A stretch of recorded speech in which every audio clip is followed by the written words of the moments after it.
Este es el audiolibro de El campo de batalla de la mente, de Joyce Meyer. Narrador Mariano Fratini. Capítulo 1. La mente es el campo de batalla. Porque nuestra lucha no es contra sangre y carne, contendiendo solo con oponentes físicos, sino contra principados, contra potestades, contra los espíritus dominantes, que son los poderosos de este mundo de las tinieblas, contra las huestes espirituales de maldad en las regiones celestes sobrenaturales. Efesios 6:12. De las anteriores escrituras deducimos que estamos en guerra. Por el estudio cuidado de este versículo, nos enteramos de que nuestra batalla no es contra otros seres humanos, sino contra el diablo y sus demonios. Nuestro enemigo, Satanás, intenta derrotarnos con estrategias y falsedad, mediante planes bien calculados y engaños deliberados. El diablo es un embustero. Jesús lo llamó mentiroso y el padre de la mentira. Juan 8:44. Nos miente a ti y a mí. Nos dice cosas de nosotros, de otras personas, de las circunstancias que simplemente no son verdad. Sin embargo, no nos dice toda la mentira de una sola vez. Comienza bombardeándonos la mente con un patrón ingeniosamente imaginado de fugaces pensamientos irritantes. Él conoce nuestras inseguridades, nuestras debilidades y nuestros temores. Sabe qué nos molesta más. Está dispuesto a invertir todo el tiempo que haga falta para derrotarnos. Uno de sus puntos fuertes es la paciencia. Derribando las fortalezas. Porque las armas de nuestra contienda no son carnales, armas de carne y hueso, sino poderosas en Dios para la destrucción de fortalezas. Por tanto, vamos destruyendo las especulaciones y todo razonamiento altivo que se levanta contra el verdadero conocimiento de Dios, y poniendo todo pensamiento en cautiverio a la obediencia de Cristo, el Mesías, el ungido. Segunda de Corintios 10, 4 y 5. Mediante su cuidadosa estrategia y su astuto engaño, Satanás intenta levantar fortalezas en nuestra mente. Una fortaleza es un área en el cual nos mantiene en atadura, en prisión, debido a cierta manera de pensar. En este pasaje el apóstol Pablo nos dice que tenemos las armas que necesitamos para vencer las fortalezas de Satanás. Aprenderemos más acerca de estas armas después, pero ahora mismo, por favor, observa que otra vez vemos que estamos enzarzados en una guerra, la guerra espiritual. El versículo 5 nos muestra claramente dónde está situado el campo de batalla en el cual se desarrolla esta guerra. La traducción de la Biblia de las Américas nos dice que hemos de empuñar estas armas y refutar los argumentos. El diablo discute con nosotros, nos ofrece teorías y razonamientos. Toda esta actividad tiene lugar en la mente. La mente es el campo de batalla. Resumen de la situación. Así que hasta ahora hemos visto que, primero, estamos enzarzados en una guerra. Segundo, nuestro enemigo es Satanás. Tercero, la mente es el campo de batalla. Cuarto, el diablo se ocupa diligentemente de levantar fortalezas en nuestra mente. Quinto, lo hace mediante estrategia y engaño. Sexto, no tiene prisa, se toma su tiempo para llevar a cabo su plan. Examinemos su plan con más claridad mediante una parábola. El lado de María. María y su esposo Juan no están disfrutando de un matrimonio feliz. Hay conflictos entre ellos todo el tiempo. Ambos están enfadados, amargados y resentidos. Tienen 2 hijos que están afectados con los problemas en el hogar. El conflicto se está reflejando en un rendimiento escolar y en la conducta de los chicos. Uno de los hijos presenta problemas estomacales causados por los nervios. El problema de María es que no sabe cómo permitir que Juan sea el cabeza del hogar. Ella es mandona, quiere tomar todas las decisiones, manejar el presupuesto y disciplinar a los hijos. Quiere trabajar para tener su propio dinero, ser independiente, es gritona, exigente, también regañona. Ahora, puede que estés pensando, lo que necesita es conocer a Jesús. Ya lo conoce. María recibió a Jesús como su Salvador hace 5 años, 3 años después de que ella y Juan se casaran. ¿Me quieres decir que no ha habido un cambio en María desde que recibió a Jesús como su Salvador? Sí, ha habido un cambio. Ella cree que irá al cielo a pesar de su mala conducta que le hace sentir condenación constantemente. Ahora tiene esperanza. Antes de que conociera a Jesús, se sentía desdichada y sin esperanzas. Ahora solo se siente desdichada. María sabe que su actitud está mal, ella quiere cambiar, ha recibido consejo de 2 personas y se presenta en casi todas las filas de quienes pueden observar una petición de oración para vencer la cólera, para la rebelión, para la falta de perdón o el resentimiento, incluso para la amargura. ¿Por qué no ha podido mejorar más? En Romanos 12:2 se encuentra la respuesta. No os adaptéis a este mundo, a esta era, conformados y adaptados a sus costumbres externas y superficiales, sino transformaos, cambiaos mediante la renovación completa de vuestra mente por sus nuevos ideales y su nueva actitud, para que verifiquéis, por experiencia propia, cuál es la voluntad de Dios, lo que es bueno, aceptable y perfecto en su opinión para ti. María tiene fortalezas en su mente. Han estado allí durante años. Ella ni siquiera sabe cómo llegaron allí. Entiende que no debería ser rebelde, dominante, regañona, etc., pero no sabe qué hacer para cambiar su naturaleza. Parece simplemente que reacciona en ciertas situaciones de una manera inapropiada porque no puede controlar sus actos. María no puede controlar sus actos porque no controla sus pensamientos. No controla sus pensamientos porque hay fortalezas en su mente que el diablo erigió allí muy temprano en su vida. Satanás empieza a desarrollar sus bien urdidos planes y a sembrar su engaño deliberado a muy temprana edad. En el caso de María, sus problemas empezaron hace mucho tiempo, en su niñez.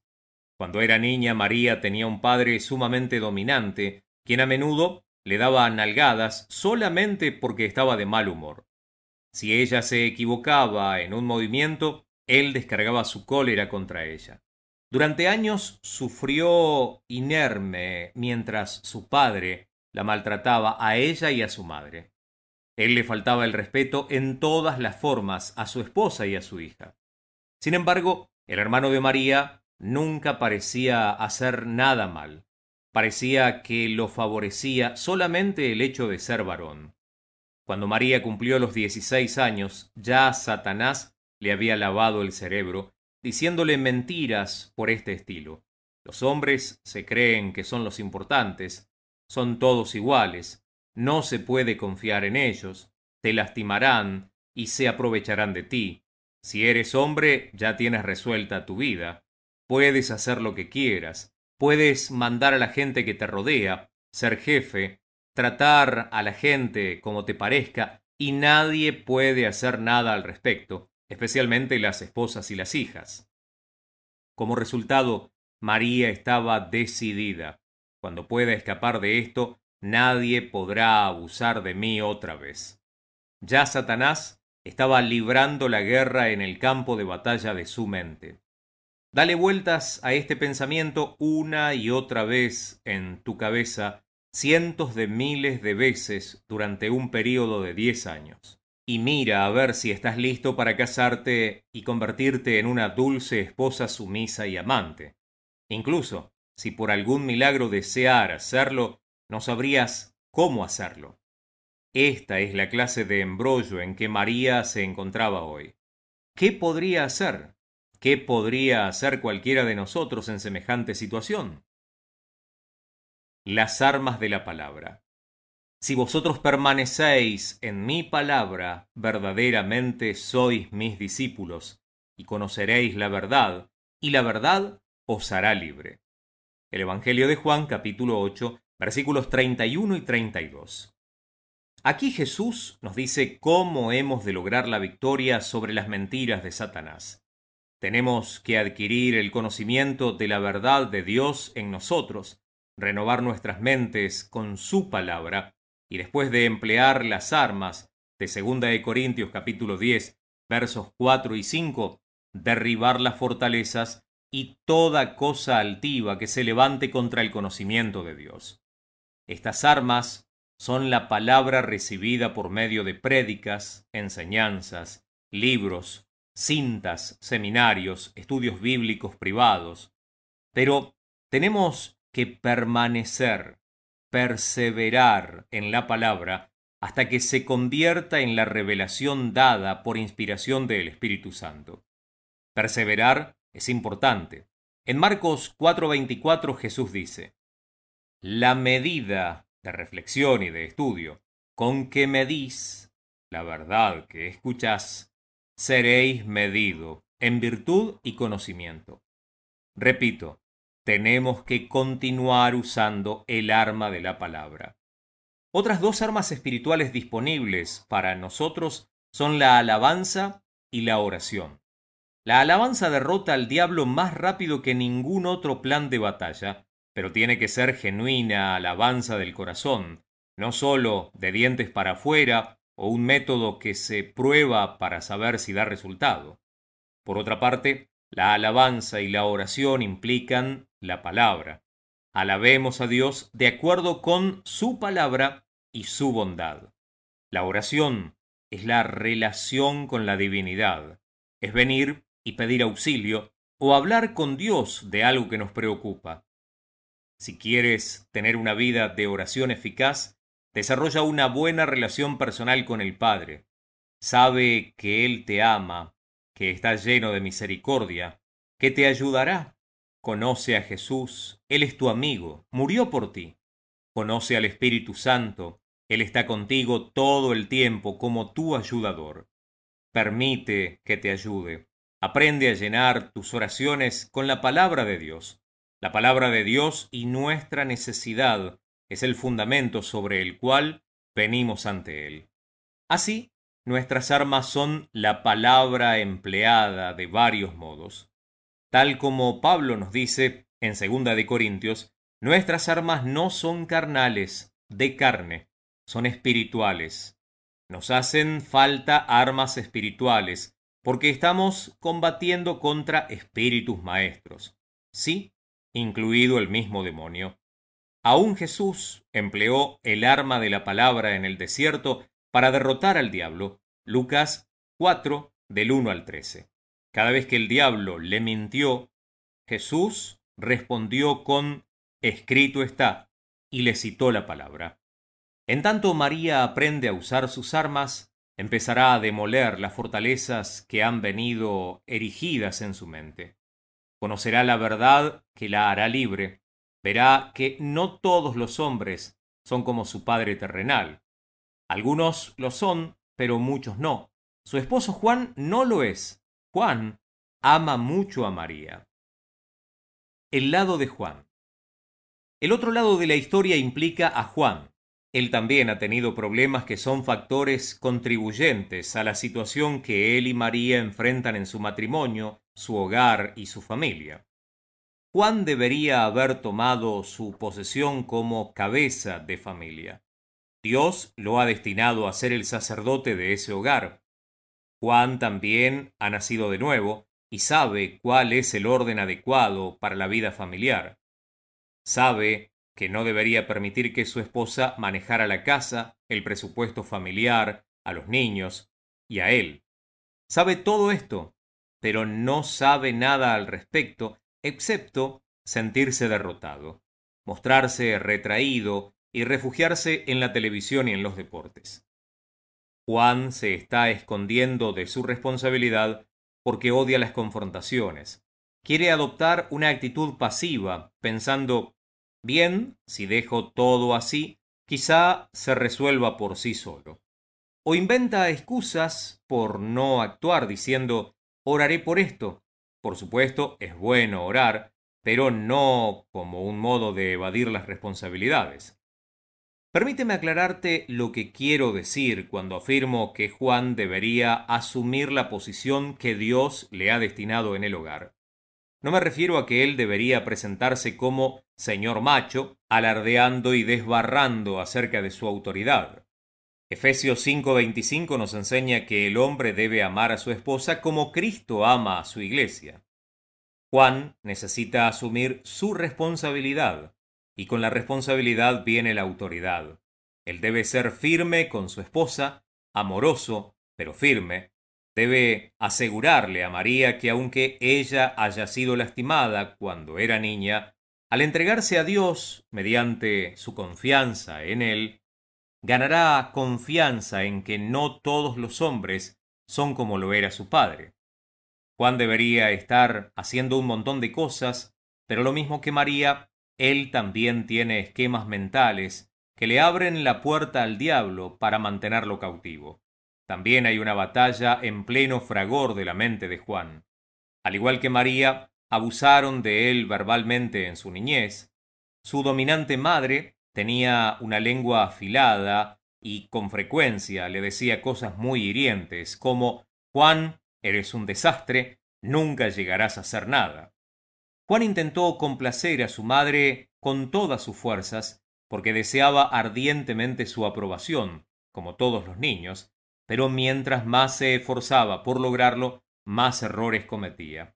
Tenía el hábito de ser desmañado, así que su madre todo el tiempo le repetía qué torpe que era. Por supuesto, él dejaba caer las cosas porque estaba tratando con tanto empeño de complacer que no ponía atención y estaba nervioso y echaba a perder sus intentos. También sufría algunos desafortunados rechazos de niños con quienes deseaba hacer amistad. Este tipo de cosas no sucede a la mayoría de nosotros en algún momento de nuestras vidas, pero para Juan fue devastador porque ya había sufrido el rechazo de su madre. Y también hubo una chica que le gustaba de veras en los años en la escuela superior, quien lo rechazó por otro muchacho. Para cuando todas estas cosas habían dejado su marca indeleble en la vida de Juan, el diablo había bregado diligentemente en él, ya erigiendo fortalezas en su mente durante años y años. Juan sencillamente no podía ni tenía el valor para hacer otra cosa que quedarse quieto, tímido y retraído. Juan es un tipo de persona apacible que simplemente decide no hacer olas. Durante años ha recibido ideas dirigidas a él que son por este estilo. No sirve de nada decirle a nadie lo que piensas. De todas formas, no van a oír. Si quieres que la gente te acepte, lo único que puedes hacer es seguirles la corriente. Las pocas veces que trató de hacer valer su punto de vista en algún momento, parecía que él siempre terminaba perdiendo. Así que al final decidió que las confrontaciones no merecían la pena del esfuerzo. De todas formas, voy a perder al final, razonaba, así que, ¿para qué empezar con algo? ¿Cuál es la respuesta? El Espíritu del Señor está sobre mí, el ungido, el Mesías, porque me ha ungido para anunciar el Evangelio, las buenas nuevas, a los pobres. Me ha enviado para proclamar libertad a los cautivos y la recuperación de la vista a los ciegos, para poner en libertad a los oprimidos, quienes están pisoteados, lastimados, aplastados y quebrantados bajo la calamidad, para proclamar el año favorable del Señor, el día en que la salvación y los dones de Dios abunden y se desborden. Lucas 4, 18 al 19. Con los problemas conflictivos de Juan y de María, no es difícil de imaginar lo que es su vida doméstica. Recuerda, ya dije que había muchísimo conflicto allí. El conflicto no siempre es guerra abierta. Muchas veces el conflicto es una corriente subterránea de ira en el hogar que todo el mundo sabe que está allí, pero nadie la enfrenta. La atmósfera de este hogar es terrible y el diablo está encantado. ¿Qué sucederá con Juan y con María y con sus hijos? ¿Lograrán vencer? Son cristianos. Sería una vergüenza que su matrimonio fracasara y su familia quedara arruinada. Sin embargo, todo está en manos de ellos. Juan 8:31-32 será una escritura clave para su decisión. Si siguen estudiando la palabra de Dios, conocerán la verdad, y actuar en la verdad los liberará. Pero ambos tienen que enfrentar la verdad acerca de sí mismos y de sus pasados, mientras Dios se lo revela. La verdad siempre se revela mediante la palabra, pero tristemente la gente no siempre la acepta. Es un proceso doloroso enfrentarnos a nuestras faltas y lidiar con ellas. Hablando en general, la gente justifica la mala conducta, permite que su pasado y su crianza afecten negativamente el resto de su vida. Nuestro pasado puede explicar por qué estamos sufriendo, pero no podemos usarlo como excusa para permanecer atados. Nadie tiene excusa porque Jesús siempre está listo para cumplir su promesa de librar a los cautivos. Él andará con nosotros mientras atravesemos la meta de la victoria en cualquier campo, si estamos dispuestos a llegar hasta el final con Él. La vía de escape. No os ha sobrevenido ninguna tentación, ninguna prueba que nos incite al pecado, no importa cómo presenta o cómo conduce, que no sea común a los hombres, o sea, ninguna tentación o prueba que se ha presentado y que esté más allá de la resistencia humana y que no se ajuste ni adapte ni pertenezca a la experiencia humana, ni sea tal que un hombre no pueda resistirla. Y fiel es Dios a su palabra, a su naturaleza compasiva. Podemos confiar en que Él nos permitirá que nosotros seamos tentados más allá de lo que podamos soportar, sino que siempre, con la tentación, proveerá también la vía de escape, una forma de huir a un lugar seguro, a fin de que podamos resistirla. Primera de Corintios capítulo 10, versículo 13. Espero que veas en este ejemplo en forma de parábola cómo Satanás se aprovecha de nuestras circunstancias y edifica fortalezas en nuestras vidas, como libra la guerra en el campo de batalla de la mente. Pero gracias a Dios, tenemos armas para echar abajo las fortalezas. Dios no nos abandona ni nos deja indefensos. En Primera de Corintios, Dios nos promete que no permitirá que seamos tentados más allá de lo que podamos soportar, sino que con toda tentación también proporcionará una vía de escape, nos dará la huida. Cualquiera de nosotros pudiera ser María o Juan. Estoy seguro de que la mayoría de nosotros encuentra familiar algo de esta escena. Sus problemas son internos, radican en sus pensamientos y actitudes. Su conducta exterior es únicamente el resultado de su vida interior. Satanás sabe muy bien que si puede controlar nuestros pensamientos, puede controlar nuestros actos también. Puedes tener algunas fortalezas grandes en tu vida que necesitas derrumbar. Permíteme alentarte diciéndote, Dios está a tu lado. La guerra está en su apogeo y nuestra mente es el campo de batalla. Pero la buena noticia es que Dios está peleando en nuestro bando.